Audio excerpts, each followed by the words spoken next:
यशोदा रुको। छोड़ दो मुझे, छोड़ दो मुझे। जीजी संभालो, बावली हो गई क्या? जीजी संभालो। कान्हा, कान्हा। देखो अब कैसे तुम्हारे अस्थियों को तोड़कर छोटे छोटे टुकड़ों में बदल दूंगा मैं।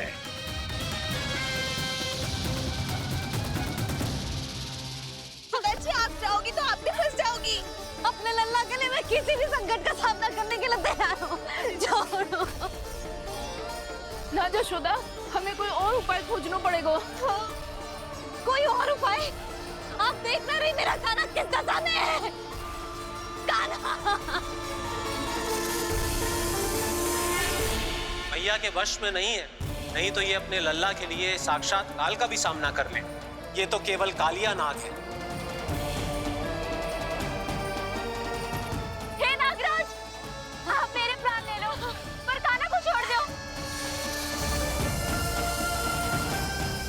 ना नागराज, आप मेरे प्राण ले लो, मैं विरोध भी ना करूंगी। ना नागराज, आप मुझे मार दो पर मेरे कान्हा को छोड़ दो। ना ना ना ना नागराज, मेरे प्राण ले लो, हमारे कान्हा से क्या शत्रुता है आपकी? प्रभु के लिए जो प्रेम यशोदा मैया के हृदय में है, वही इन सभी गोपियों के हृदय में भी है।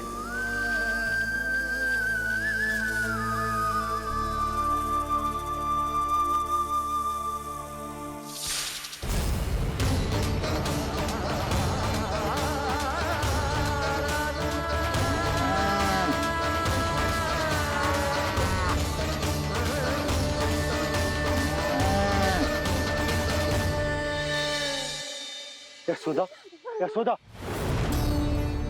देखो इन गोपियों को, इन गैयाओं को। इन सब के मन में भी तुम्हारी भांति ही ममता भरी हुई। वो सब भी कान्हा से उतना ही प्रेम और स्नेह करती हैं, उतनी ही ममता से भरी हुई है जितनी कि तुम।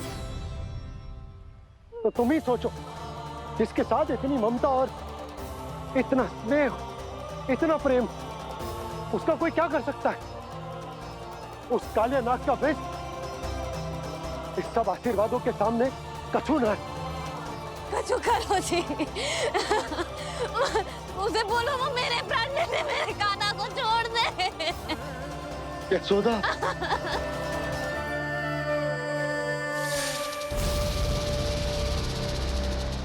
केवल इन्हीं में नहीं देवराज, नाग पत्नियों के हृदय में भी ममता का वही प्रेम उमड़ रहा है।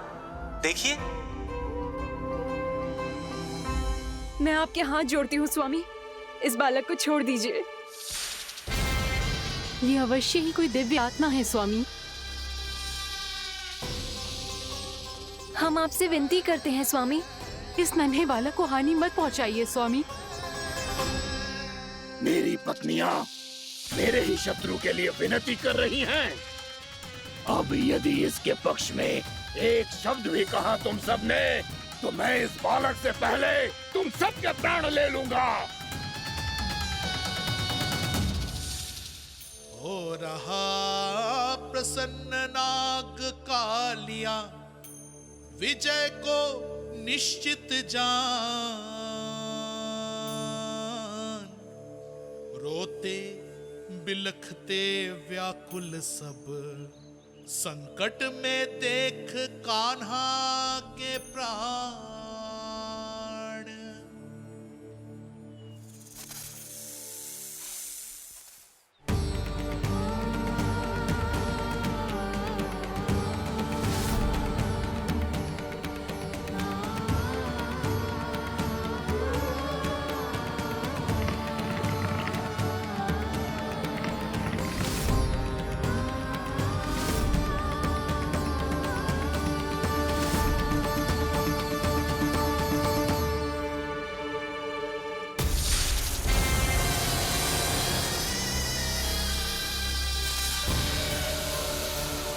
कुछ करो जी, मेरे लल्ला को बचा लो, कोई तो कुछ करो।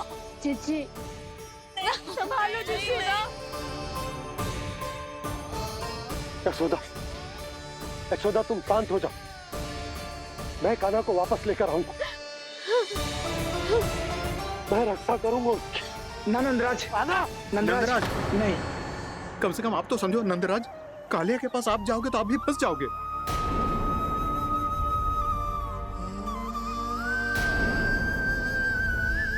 बलराम, तेरा भाई इतनी भीषण संकट में है और तुझे जरा भी दुख ना हो रहा? क्या आप सब अब तक नहीं समझ पाए कि कान्हा सच में कौन है? छोटे बाबा, आप तो उसका सत्य जानते हैं ना?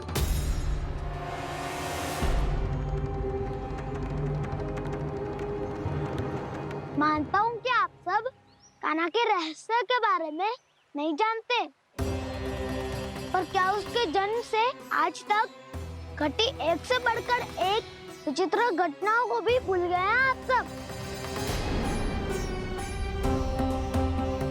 भूल गए हैं कि कैसी पूतना जैसी राक्षसी उसका कुछ बिगाड़ नहीं पाई, कैसे तरनावती जैसा भयानक राक्षस उसे एक खरोच भी नहीं दे पाया था।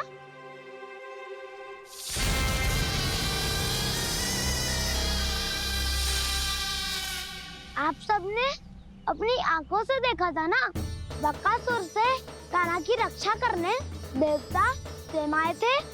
पर सत्य तो ये है कि वो सभी देवता भी उस असुर के सामने असमर्थ हो गए थे। तब कान्हा ने बहुत ही आसानी से उस भयंकर असुर का वध किया था।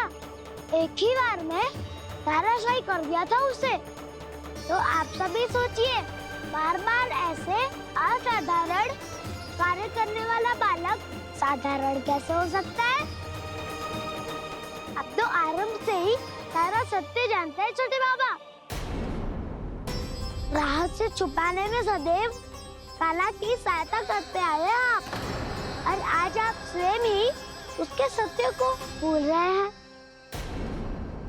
और तुम सब भी तो जानते हो कान्हा की शक्तियों के बारे में। तो क्या तनिक भी विश्वास ना है अपने सखा पे? बलराम, जे तू क्या कह रहा है? मैंने जो कहा उसका एक एक शब्द सत्य है छोटी माँ। यदि प्रभु की इच्छा हुई तभी कुछ ही क्षणों में सब कुछ अपनी आंखों से स्वयं अनुभव कर लेंगे आप।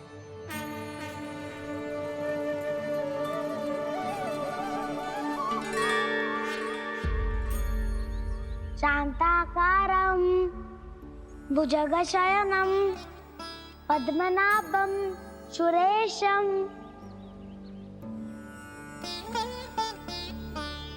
विश्वाधारं गगनसदृशं मेघवर्णं शुभांगं लक्ष्मीकान्तं कमलनयनं योगी वीरध्यानगम्यं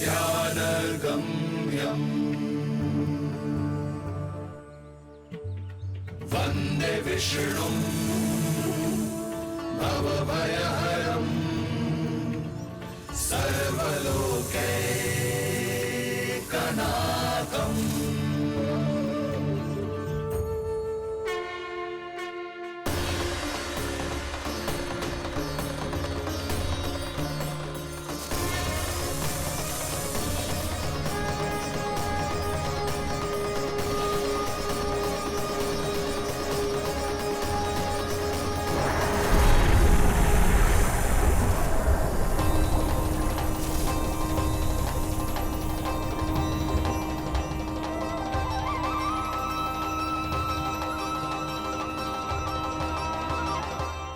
तुझे क्या लगता है बालक कि तू मेरी जकड़ से निकल गया तो अब बच जाएगा तू?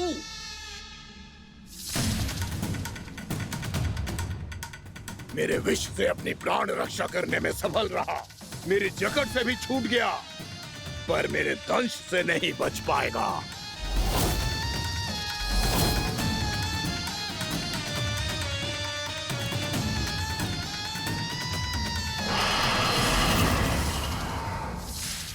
अब भय से भाग रहा है, पर मैं तुझे मृत्यु देकर रहूंगा।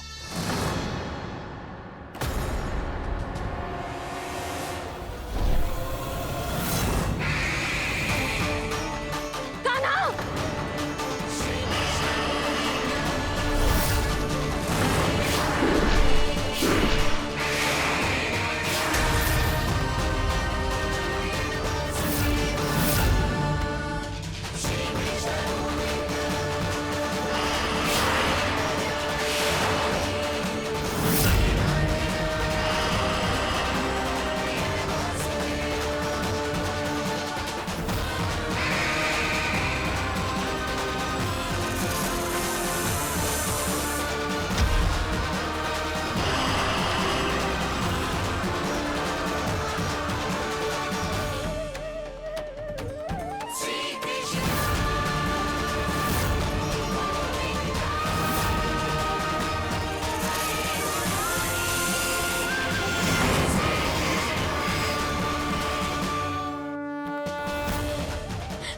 मेरा नन्हा सा कान्हा कितनी देर भाग पाएगा?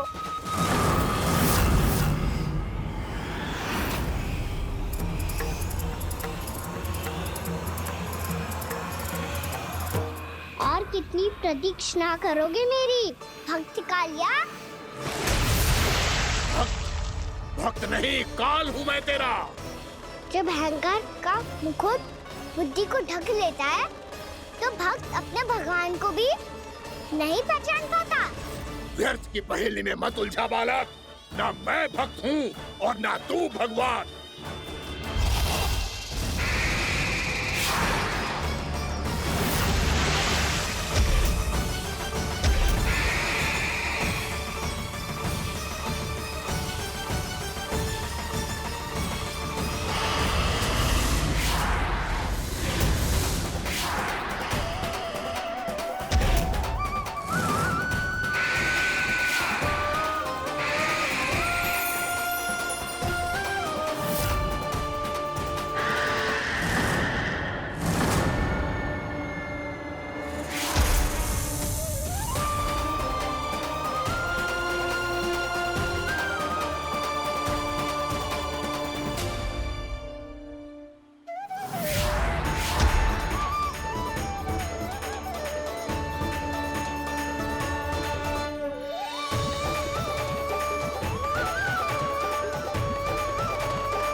देखो, आप सब जिसके लिए इतने व्याकुल हो रहे थे, उसे छूकर कालिया नाग का हलाहल जैसा विष भी चरणामृत बन गया है और यमुना जी के जल में फैल चुके विष के प्रभाव को भी नष्ट कर रहा है।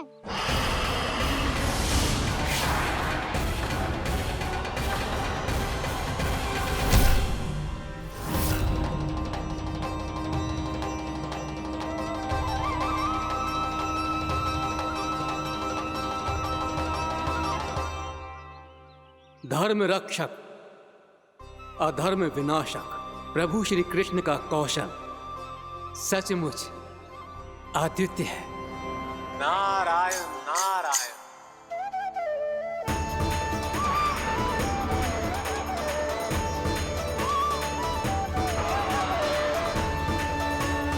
मेरा भार तुम्हारे भीतर के अहंकार का प्रतीक है कालिया। अब तुम्हारा अहंकार, तुम्हारा अनपान मेरे पाँव के नीचे है और तुम्हारी पूंछ अर्थात तुम्हारे प्राण मेरे हाथ में। अब तुम क्या करोगे भक्त?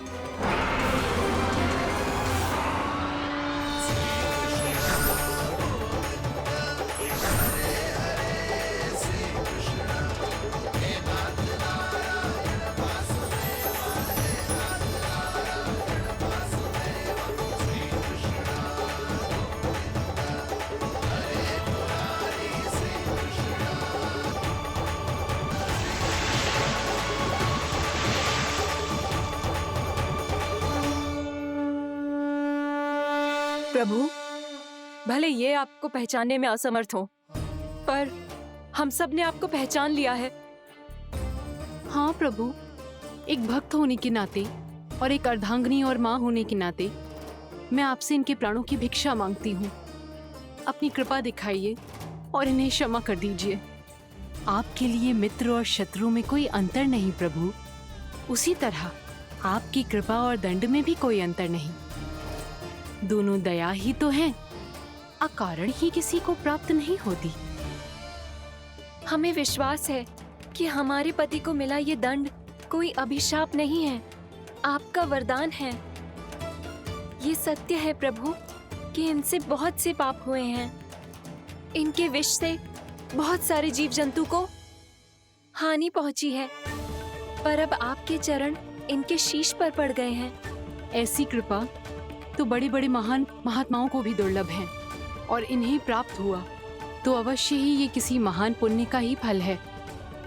हे प्रभु, उन्हीं पुण्य कर्मों की शक्ति का आह्वान कर मैं आपसे विनती करती हूँ, इन्हें प्राण दान दीजिए।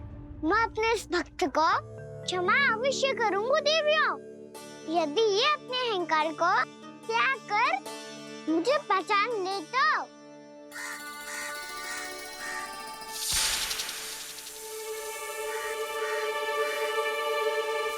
मैं तुम्हें श्राप देता हूँ, जितनी विषैली तुम्हारी जिह्वा है उतने ही विषैले सर्प बन जाओ तुम।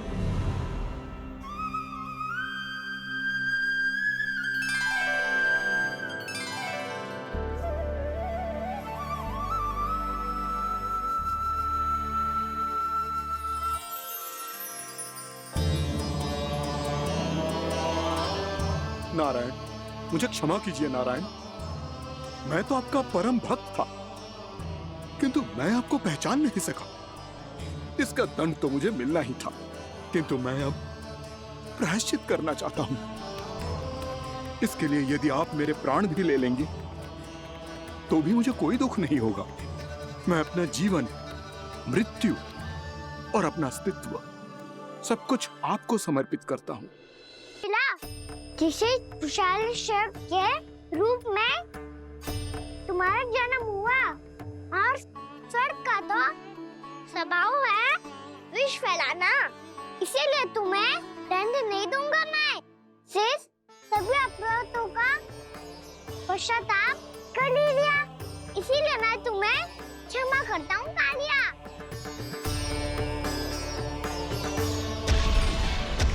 पर तुम्हें यहाँ से दूर समुद्र के बीच जाकर रहना होगा, जहाँ किसी निर्दोष का जीवन तुम्हारे विष से प्रभावित ना हो। मैं चाहकर भी आपकी इस आज्ञा का पालन नहीं कर सकता। मैं असमर्थ हूँ प्रभु, क्योंकि यदि मैं इस क्षेत्र को छोड़कर गया तो मेरी मृत्यु निश्चित है। आपसे क्या छुपा है प्रभु? आप तो जानते हैं कि सर्प जाति और आपके वाहन गरुड़ के बीच अनंत शत्रुता चल रही है, जिसका प्रारंभ नागों के द्वीप नागालय से हुआ था। उस द्वीप पर छोटे जीवों को निगल जाने के लिए सर्प थे, और गरुड़ को सर्पों का स्वाद बहुत प्रिय था, इसलिए वो बार बार नागद्वीप जाने लगा था। पर इस कारण पूरी सर्प जाति उससे आतंकित हो गई थी। इसलिए जब भी गरुड़ वहां पहुंचता तो सभी सर्प छिपने लगते। जब गरुड़ को इसका आभास हुआ तो उसे बड़ा क्रोध आया, और वो उत्तेजना में भरकर सर्पों का शिकार करने लगा। भूख ना होने पर भी उन्हें मारने लगा। अब सर्पों के प्राण हरना उसके लिए खेल बन गया था। इस भीषण समस्या का समाधान ढूंढने के लिए पूरी सर्प जाति महान सर्प वासुकी के सामने इकट्ठी हुई। हे महान वासुकी, हमारी सहायता कीजिए। नागद्वीप पर गरुड़ ने आतंक मचा दिया है। पहले तो वो हमें अपना भोजन बनाता था, लेकिन अब हम उसके खेल का साधन बन चुके हैं। भूख हो या ना हो, जब तब आकर वो हमारे प्राण हर लेता है। अनुचित हिंसा के इस प्रथा का आरंभ सर्पों ने ही किया है। पहले आप सबने पूरे द्वीप पर अधिकार कर लिया, फिर आहार के साथ साथ आनंद के लिए भी आप सभी ने निर्दोष जीवों की हत्या की। और जब सृष्टि का संतुलन बनाए रखने के लिए गरुड़ आपको अपना आहार बनाने आया, तो आप सब अपने प्राणों की रक्षा के लिए छिपने लगे। तो फिर गरुड़ का उत्तेजित होना तो स्वाभाविक ही था। नागनाथ, जो हमने अन्य जीवों के साथ किया वही अब हमारे साथ हो रहा है, परंतु ये भी तो सृष्टि के संतुलन के विरुद्ध ही है ना? अवश्य है, इसलिए मैं गरुड़ से चर्चा करूंगा। धन्यवाद प्रभु।